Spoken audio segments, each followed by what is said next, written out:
How you doing, everybody? It's Brian, and you're watching News Guy Camping. I just want to say hi. I'm here at my campsite along with my wife. She actually went to work right now, so this is why I'm doing this video. You know, it's a lot more difficult when you have more than one person. Gotta pack a whole lot more crap. It's a big pain in the butt. And we also have our dog, who is, how's the best way I can describe this? He's an ADD ACD. That would be an attention deficit disorder Australian cattle dog. Yeah, he's a little hyper. Right now he's on some good calming medications for the first night here at camp. But still, it's a hassle. Like I said, I'm here. We're here in a spot about 3 miles away from where we live, and we just thought that we would like to get away for a little bit. And even though my wife has to work tonight, she only picked up a 4-hour shift. It's gonna be, she's off tomorrow. Hopefully the rain holds off. Let's hope that it does. But yeah, I think I like solo camping a little bit more than I like camping with another person. It's a lot easier. Plus I get to talk to you guys a little bit easier and freer. It was a hot one today. It got about 91 with about 140% humidity. Yeah, it wasn't pleasant. It wasn't pleasant at all. This is our tent. This is the Nature Hike Village 6.0 6-person tent. It is our second time using this. We took it to West Virginia before, and it's roomy. My wife and I are going to be testing out a 2-person cot. It's from Nature Hike. It's a foldable two-person cot with an air mattress. Right now it looks really good. The only problem is it didn't come with a air pump, so you have to provide your own. It from initial test, I took about a 45-minute nap here. It looks like it's going to be a winner. Very comfortable. The sun's gone down, a breeze is picking up, and have a good little fire going here. And I've got some coffee I made, and it should be a good evening. My wife will be getting off work at 11:30. She'll be coming back here around midnight, and probably going straight to bed.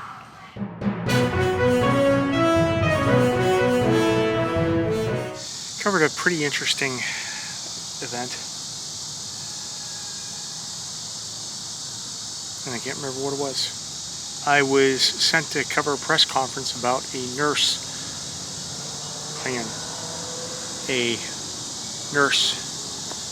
who was caught with false identities, drug paraphernalia, medical records. Yeah, it turns out this woman was pretending to be a LPN, an RN, and a nursing supervisor. And it looked like she'd been doing it for close to 5 years, ever since COVID hit. The woman got pulled over for a traffic stop, and there were warrants, and she gave a false name, and then she gave another false name, and it turned into where they wound up arresting her and finding out her real identity. And she was stealing identities from nurses like in the South. She worked in 5 nursing homes and rehab centers in our area, and it appears she was all the way up to Connecticut and down. So pretty interesting.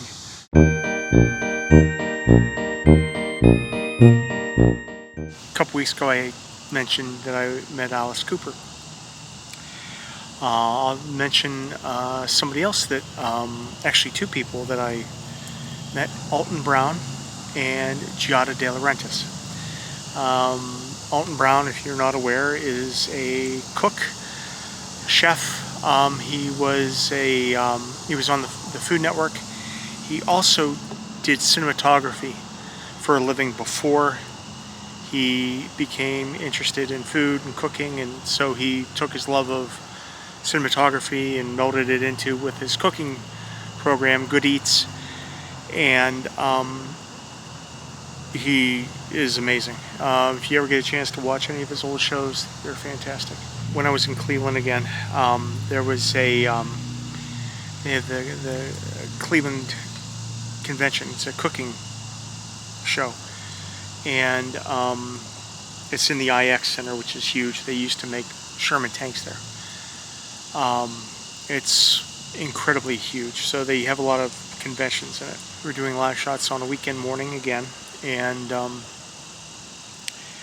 Alton Brown and Giada De Laurentiis were supposed to be there, and I have to tell you, they couldn't have been nicer. Giada was pregnant at the time. She's a beauty. Her family member, I don't know if it's her uncle or grandfather, is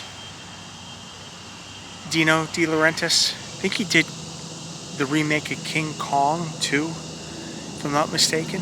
We were doing an interview with her and him at separate times. We did Alton first. So we did our interview with Alton, and about a half hour later we were supposed to interview Giada. And Giada was hawking her cookbook at the time.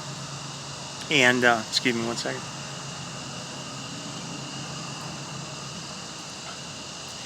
And so as we're doing the interview with her, live on the air, Alton sneaks up behind, takes her cookbook and a Sharpie, and draws a mustache and glasses and a goatee on Giada, her picture.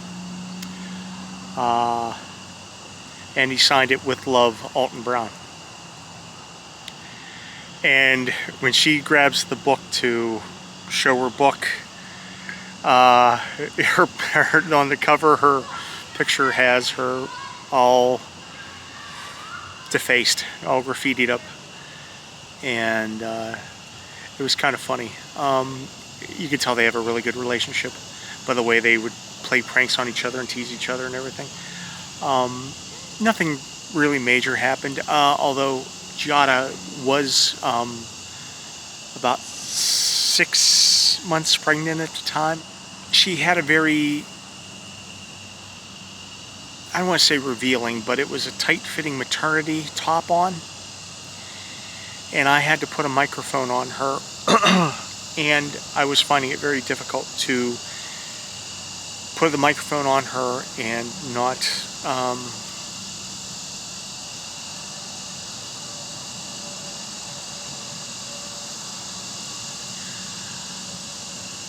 not see too much of her abundance of pregnant breasts. Let me put it that way.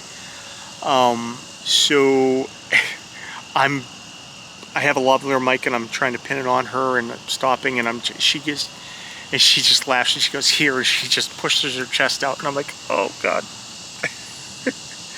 Yeah, it was one of those times that I got flustered very easily, but she's a stunning woman. I think she's great. Yeah, it's kind of a lame story, but you know, hey.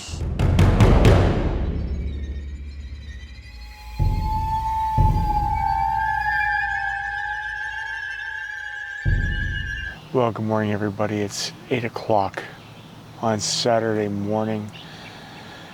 Boy, did I sleep well. My wife had to go into work at 7 this morning, so she left last night so she could go home and take a shower and get ready and, you know, get changed into her scrubs and everything like that. I spent the night here by myself. And I also took our dog back. He was getting a little bit hyper, and it's a good thing that I did take him back. We had a couple of kids, not once but twice, walk through our campsite here. The first time, group of about 3 or 4 kids, I guess they're like early teens, decided that they wanted to walk through our campsite dragging logs or falling down limbs. And when the kids, when we were walking through, snapped one of the guy lines to our rain fly. And we get, oh, sorry. And he kept on walking. So I'm kind of peeved about that.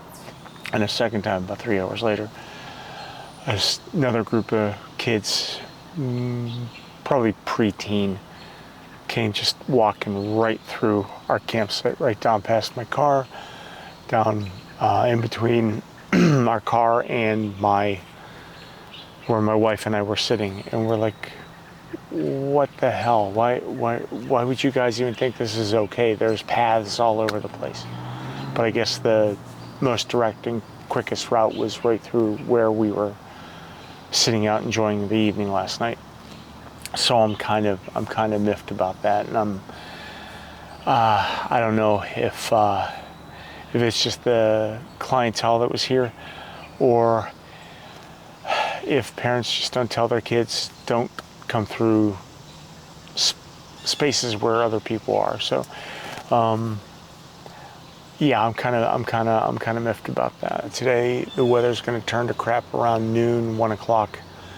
So I'm probably going to tear our camp down, this tent. I've already got most of it down. I just left the table up. I'm probably not even going to have any coffee. But you know, I don't want to be tearing this down in the rain. I mean, we have one more full day here. I'm going to spend about 3 hours getting everything put away, back down, organized properly, and then taken back home. I may leave and come back and get my tent, start tearing that down. But I don't want to stay here anymore. I think I've had my fill here, and I don't know. I think I enjoy the solo camp a little bit more. Don't get me wrong. I love my wife and I love being out with her. with the wife and the dog, it was a little bit too much. But I'm just gonna enjoy taking my time, turn everything down here, and see that. Also, I have to mention that the bed that I slept on last night, the cot, it's the Nature Hike 2-person full-size camping cot. It is incredible. I slept for a good close to 8 hours. And that's uninterrupted sleep. I didn't get up noises or anything. It was just really comfortable. This thing is big. It's a full-size air mattress. And it is one of the most comfortable things I think I've ever slept on, cot-wise, air mattress-wise. It's not a ground sleeping pad. It's a air mattress. Nature Hike did a wonderful job with this, and I couldn't be happier with the purchase. I think they did a fantastic job with it. If you have a tent that can accommodate a full-size, double-size mattress cot, I would highly recommend this cot. It is fantastic. The only drawback I found was it didn't come with an air pump. I bought this knowing that I did not come with a air pump, so I had an air pump with me, and it's a plug-in kind, and it inflated it in about a minute. It's a heavier duty one. It stays inflated. I had no issues with it deflating. Comfortable to no extent. I mean, this thing was wonderful. And yes, it is an air mattress, so when someone turns, you feel the other, you feel the wave and the motion and everything like that. But for what it was in the price, you're going to get your money's worth out of this cot and air mattress. Right now, you can get this off Amazon at the Nature Hike store on Amazon for $179. That's 10% off. For the money, I think it's well worth it. You do, like I said, need a bigger tent. The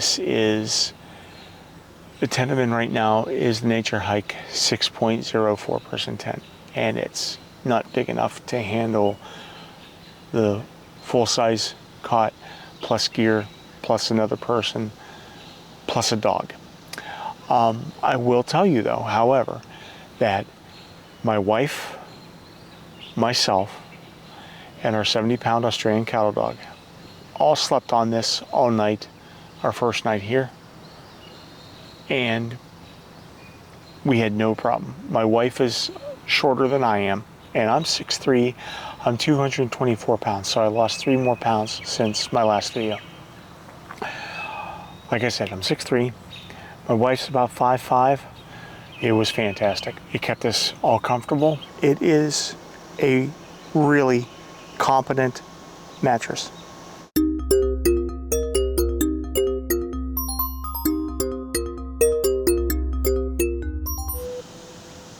Listen to the scanner.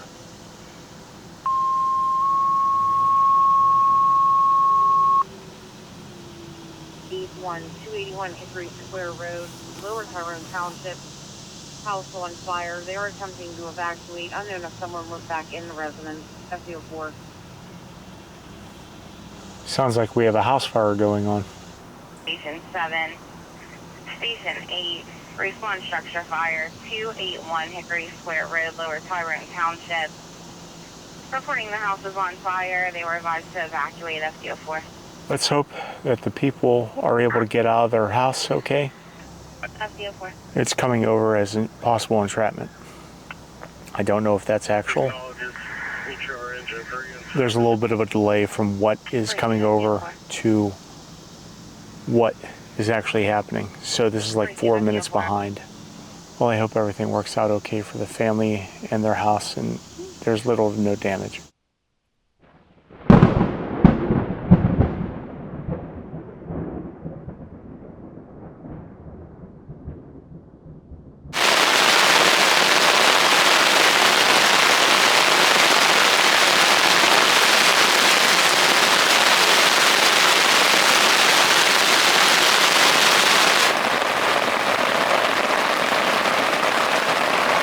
I literally felt a little bit of rain when I was taking some stuff out to my car. So I went and I closed the windows behind me, the outside cover on the rain fly, and the skies just opened up. So it's pouring down rain here right now, so I'm sort of in limbo. I left my rain gear in the car. Of course I did. So what I'm gonna do is I'm gonna wait for it to stop. It says it's gonna stop in about 20 minutes. I'm going to take my bags out, go home, drop everything off.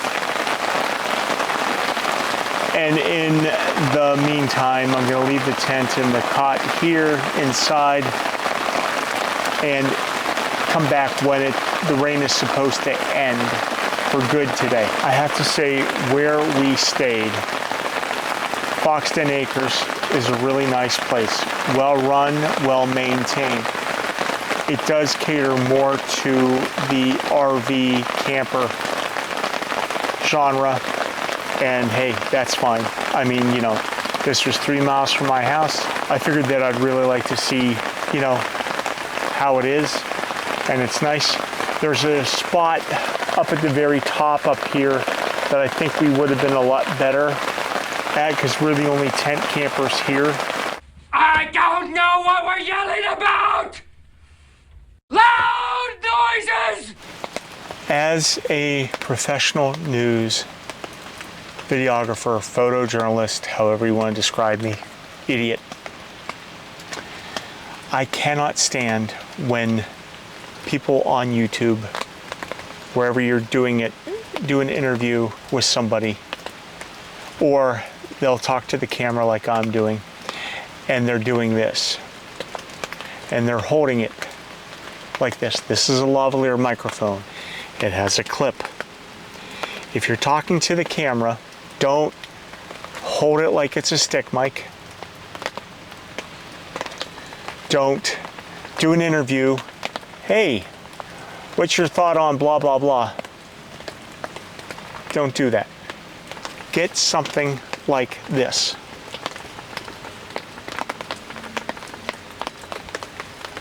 This is a cheap little thing I got off of Temu. I think it was $4. And this has a little indentation here where the clip will slide in, and there you can do your interview. $4, $5, $10 because the tariffs. I don't care.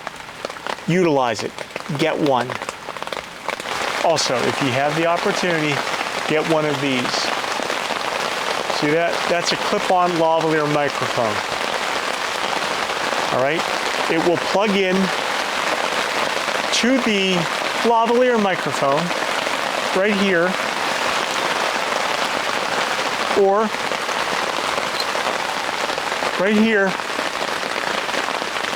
It'll plug into this, and you can put this behind you, and you're able to hide the cables. If you're able to afford a DJI system or a Rode, however you want to pronounce it, lavalier mics, you can afford to get a little plug-in lavalier microphone. You can also afford to get a $4 to $10 stick mic adapter, so you can do man on the street interviews, and you can play reporter, and you can do all you want to do. I don't begrudge any content creator their ability to do their content. I really don't. I mean, I'm doing it and I'm an idiot. This is just a suggestion. If you want your video to look a little bit better, avoid doing something like this, holding it and talking. It looks stupid. It really does. If you want your video to look a little bit more polished, stop doing this. Get a lavalier microphone that plugs into your wireless microphone. It'll still work, Or get something like this that allows you to do a interview like this. Okay? Microphone slides right into here, and you can do this all day and twice on Sunday. Please make yourself look more polished. I'm just a stupid guy who started a YouTube channel about 2 months ago trying to share his camping adventures. I'm not looking to make money off of this. I just wanted an outlet to do it. I just want to pass along my experience of how we do things in the field for the news. Okay, ran over. Right now I'm testing out a microphone that I found out in the field. I was covering a story and I found this microphone. And I wanted to see how the audio sounded on it because I've never really used it before. I found this microphone at a crime scene. I told the officials at the scene of this shooting I was at that there was a microphone over here on the ground, and it looked like it was part of the crime scene. And the trooper I talked to went over to the evidence tech. Evidence tech came over, and I told him what I found. I didn't touch it. And he said, well, we don't care. If you want it, take it. Don't care. We're worried about the bullet casings and the blood and all the other stuff that was there. So I was like, okay. So I wanted to test this microphone out. I don't know what it's going to sound like. This wasn't recent. I found this a few years ago, but I really didn't even remember that I had it, but I wanted to just get it out here and test it out and see. And now I'm recording off the microphone on my camera, my Sony camera, so it's not going to sound the greatest. I don't know if it sounds like this, but this was the microphone that I found. It's a Rode or a Rode. It's a Video Mic Go. It came just like this, missing the windsock, the windscreen. I'm gonna have to order one of those. But this is what it looks like. It has decided that it's going to stop raining for the most part. The sun just came out here for a little second here. So what I'm going to do is I'm going to finish packing up all my video equipment, my power bank, my fan, get everything out in the car, take this stuff home, and then come back and put the cot and the tent away and call it a day. If you like this video, please hit the like button down below, give me a thumbs up, and subscribe if you haven't subscribed before. Pass it along to your friends and family or your enemies. I don't care. And I hope you guys have a good rest of your week. And please stay off the news.